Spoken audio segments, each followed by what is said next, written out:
Hello Mahnoor, तुम यकीन नहीं करोगी आज क्या हुआ लड़की।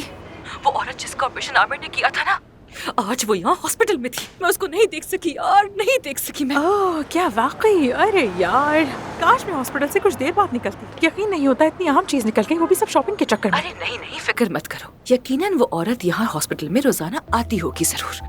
डोंट वरी महानूर, हम पता लगा लेंगे। तुम क्या कर रही हो, कहाँ हो अभी? मैंने शॉपिंग कर ली है, बस अब पार्लर जा रही हूँ, तुम भी आ जाओ ना। नहीं, मुझे अली और आमिर के साथ आज डिनर पर जाना है। हाँ तो देखने जा रही हूँ कि दोनों में से कौन ज्यादा खूबरू है ना? क्या मकसद है?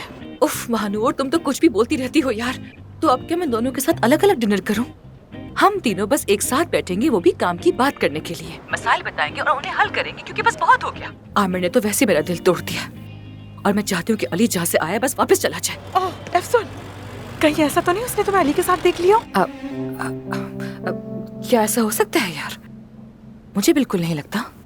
नहीं यार, ऐसा नहीं हो सकता, क्योंकि जब मैं वापस आई तो वो लोगों से बातें कर रहा था वहाँ पर। और अगर उसने देख भी लिया हो तो वो मुझे ऐसा रद्द-ए-अमल क्यों देगा? हाँ, जलन, मोहब्बत, जुनून और क्या? क्यों? महानूर अच्छा बस करो, जाओ सैलून जाओ अपने। और हाँ, फिर जरा पता करने की कोशिश करो कि बाकी टीम के लोग अली के मुतालिक क्या सोचते हैं, क्या चाहते हैं वो उससे। यार पूरी टीम उससे चिढ़ चुकी है बुरी तरह। तुम फिक्र मत करो, मैं शाम में सबको इकट्ठा कर लूंगी और उसके लिए भी मेरे पास एक सरप्राइज है। महानूर मेरी जान, तुम तो मेरी हीरो हो यार, यकीन करो मेरा नया स्टाइल देखोगी तो तुम भी हैरान रह जाओगी। हाँ अच्छा, सी यू। और आसली आज लाइव स्ट्रीमिंग करेगी, वो जरूर देखना, ठीक है? देखूंगी। अच्छा बाय।